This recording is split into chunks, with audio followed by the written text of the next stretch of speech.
सरस्वती मैया की ओम शांति स्वाहा, ओम अग्नि स्वाहा, ओम गजाय स्वाहा।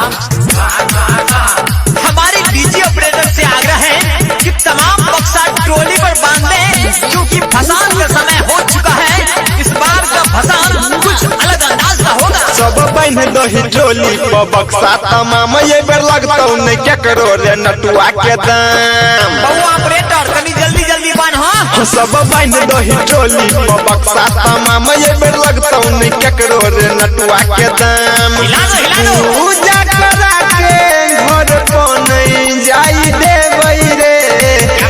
पूजा करा के घर पर नहीं जाई देवई रे।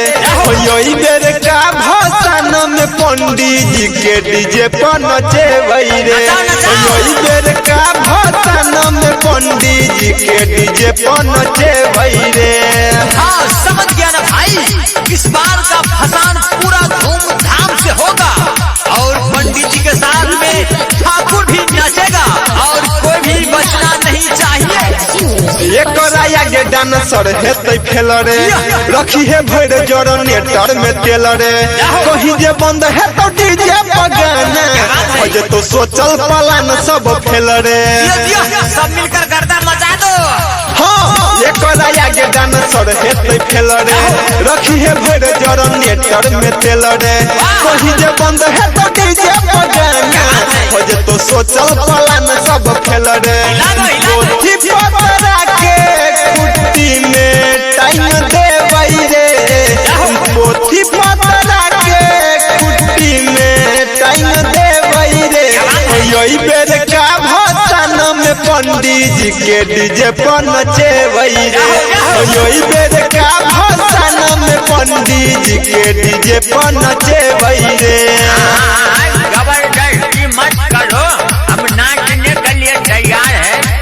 गुटखा लेके आओ जल्दी। अरे लड़का रे, पंडित जी के लिए गुटखा नहीं जर्दा पान लेके आओ। पान खिए बैठिरी जीरो जरदा, लाज शरम के हटाई के पर्दा।